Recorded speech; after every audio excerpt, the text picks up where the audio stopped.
What is up, YouTube? Northeast Ohio Sports Cards, and we are here for another video. Got a couple things to show off, got a couple things I want to talk about, and we'll see where it goes. First off, because I always forget at the end, make sure you guys like, comment, and sub. We're getting close to 350 subs. Should be at 400 before we know it. Let's get into some things here. The NBA is back, and it is going about how I thought it was going to be going, and I will show you guys that with a couple charts from the old market movers tools here in a minute. What I thought was going to happen is exactly what's happening. So before we get into that, I just want to show a quick couple pickups. I haven't had a quote-unquote mail day in a while. So we picked up some Zach Collins here, and I just think he's dirt cheap. I got this lot and a second lot that I have coming of all optic for a grand total of $12. So this one was $6, and this has a hollow in it, or a silver for optic. We got two bases and a red, white, and yellow. Nothing too crazy. But his stuff is just absolutely dirt cheap. I think everyone forgot that he even exists. And I have a lot similar to this that's, I think it's more base optic and a couple red and yellows. There's no silver in it. The main appeal to this lot was the silver. So we went ahead and snagged this, like I said, for $6. Kind of like the Jared Allen stuff before. It doesn't take much for this stuff to go up. And as we'll see in a minute, it doesn't take much at all. Second one, and this is a bigger pickup. I got this on auction. Good old Ja Morant in an SGC slab. And this is my first SGC slab that I've had in hand. Sorry, my desk is an absolute mess right now. They're nice. They're about what I guess I expected them to be. They feel okay. They feel not as sturdy as like a PSA or BGS slab. They don't feel bad, but I think the Prism Jaw looks nice in it. One thing I don't like is the label tends to move around a lot. I noticed it when I unpacked it. I don't want to bang the card around, but it kind of just slides in, and you'll see it'll slide out. But I picked this up, and I've talked about this before, about targeting SGC slabs at reduced rates. I bought this about 6 or 7 days ago for $230. I think it ended up being like $245 with shipping and everything. At the time, the base PSA was going for about $500. So I got this for 50% less than a PSA 10.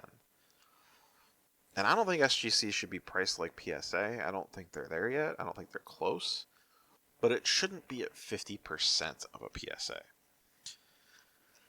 So my thought with this card is I'm either going to hold on to this and just sell it as is and hope that the SGC market catches up a little bit and also that Ja has a good run. Or I may try to cross it over to a PSA 10 if that doesn't pan out. My first is just to sell it as is to not have to mess with it. But we'll see what happens on that. But for 240-ish bucks, this was a no-brainer when the PSA 10 was selling for 500. And now they're well over that already. This card went up just in the amount of time it took to ship to me.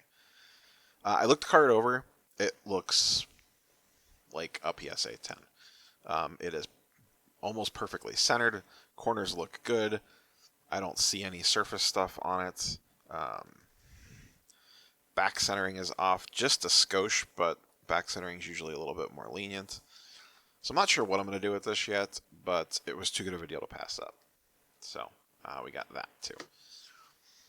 That's all I had for pickups. Like I said, I got the other Zach Collins lot coming. I got another card coming, but it hasn't shipped yet. I'm getting a little frustrated by that. But let's get into a couple card charts here. I'm going to shrink the desktop down a little bit. And so, I made a few videos of this prior to the bubble opening up and games and scrimmages beginning to play. I thought it was going to be an extremely reactionary market and things were going to go crazy in no time. And guess what? That's exactly what happened. So I picked out a few players here just to kind of show off the quote-unquote bubble effect. This is Jonathan Isaac. No one crazy. And these are the exact guys that I was talking about. These low-end, kind of forgotten about guys. He had a good scrimmage, much like not quite as crazy as Bol, and he used to be pretty buzzy. He has not yet played. He actually played a real game today. I'm recording this Friday evening. I don't remember how he did, but it wasn't like crazy. Anyway, long story short, his card went up 68% off of a good scrimmage. Now it's only like $8 or $9. This is a low value card. It started the week at 13 and it went up to 21.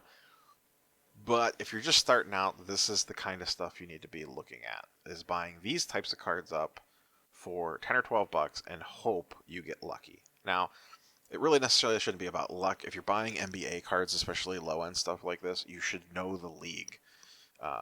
You should know who's buzzy. You should know who people are talking about, who people think has potential to break out, and target those players. Don't just buy every cheap rookie that's 5 or 10 bucks and think you're going to strike gold. Though in this market, who the hell knows anymore?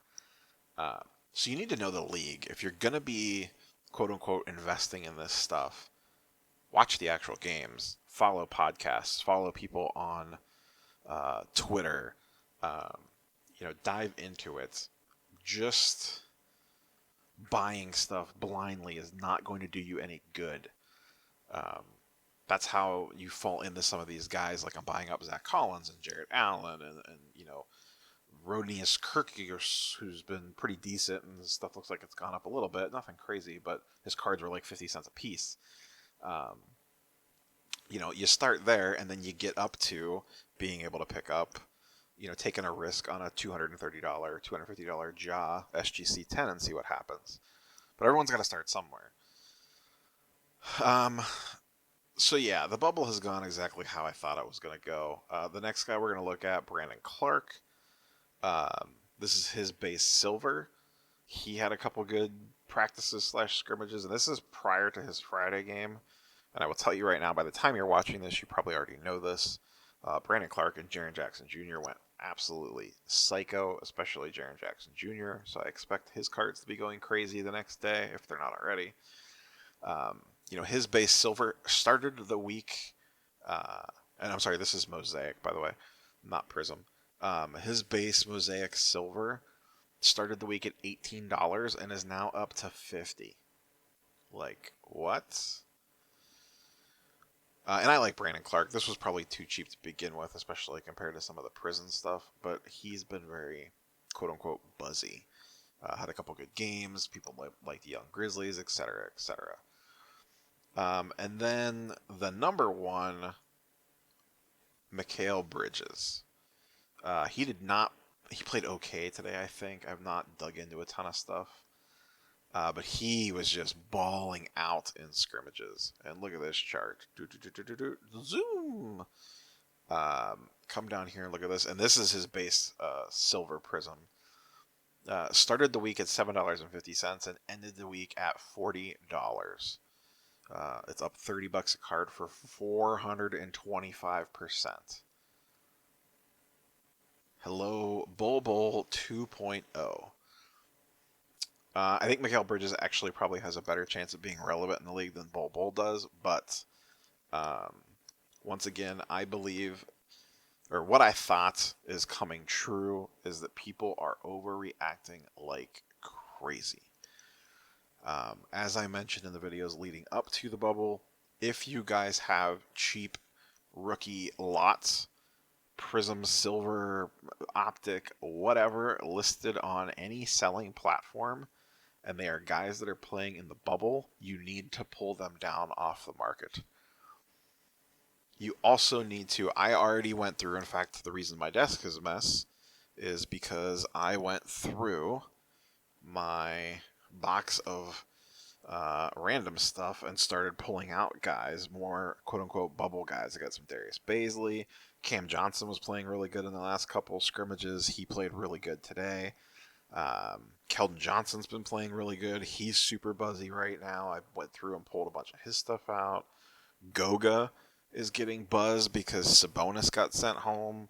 Like, it's crazy right now. So I went through and pulled, whatever I had laying around. Got a nice checkerboard there. A couple Cam Johnson Optic Hollow. So I pulled all this stuff to get it ready. That if one of these guys goes nutso, I can move it. Most of these guys are not going to be NBA superstars. They might be NBA stars or all-stars. But even then, those cards do not hold ultra long-term value. Look at the last 20 years. How many of those guys still hold value besides the truly greats? It's not many. The list is short. If I am wrong on Keldon Johnson and Cameron Johnson being Hall of Fame NBA superstars, then so be it.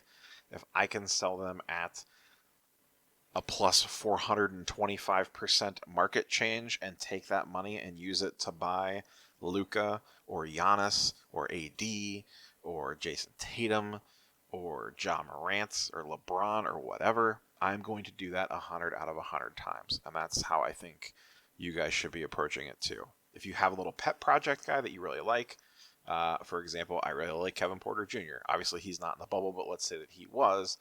I don't know that I would necessarily move off his stuff in the bubble. If you have someone that's like a PC or that you think maybe you got a gut feeling that someone could, you know, hold on to that stuff if you think that's the case. Or what I like to do in those circumstances is sell some of it. For example, I was going through inventory the other day. As I've mentioned multiple times, I PC Kevin Porter Jr. I have probably a dozen of his silver prisms. It's not anything crazy, but I paid like $10 a pop for them. Okay. I looked online. They're going for between 30 and $40 depending on the centering. So I pulled 3 or 4 of them out. They had mediocre centering at best. I would never grade them based off the centering. I sold them for $30 a piece. I sold those 4 and made enough profit to cover the purchases of all the KPJ silvers that I had bought. So now, the KPJ silvers that I have left are basically free. I paid nothing for them because I sold off a couple. He's my PC player, but I sold off a couple to make up to mitigate the risk, essentially. That if he does go belly up, I'm in it for nothing. Yeah, there was an opportunity cost there. I could have sold this stuff, but it is what it is. But if you're heavy on a player and it's someone that's in this bubble environment that's not an absolute superstar, at least consider moving off some of it. So you at least capture that spike, and then that might be the most a card ever sells for of a particular player right now. I would not be surprised. A lot of these guys, I've said it before and I'll say it again, a lot of these guys, this is the most their stuff is ever going to sell for. No one has anything to do. Everyone is craving sports. The market is super overreactionary right now. And if you're sitting on a pile of these random dudes, move off most of them or pull out the couple that you think could PSA 10, set them to the side, and sell off the other stuff. That's what I've been doing.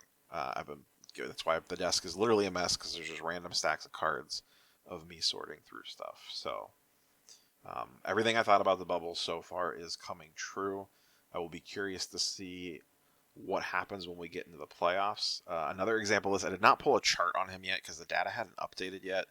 Was Brandon Ingram yesterday, was going crazy in the first half of that game, and his cards went nuts. Were flying off of StarStock, eBay, whatever, in the first half, and then he did not play well in the second half, and the Pelicans lost, and the market had already cooled on him in the matter of that game ending. I'll be curious to see how his chart ends up looking once the software updates with yesterday's sales on it. But just be careful out there, guys. Do not buy high on these guys unless you're really in love with them. It's one thing to buy high on Luka or Giannis. It's another thing to buy high on Bol Bol. Don't play into that. be on the opposite side of it and be selling those guys when they hit that. So, sorry to get a little preachy on you. That's all I got for you guys today. Give me if you liked the video, click that like button. Leave me a comment down below if you guys got any questions or you're curious on anything. And then if you haven't, please give me a subscription. We are charging for 400, and we will see what happens when we get to the other side of that. So I'll probably dig up something for a giveaway for 500 subs.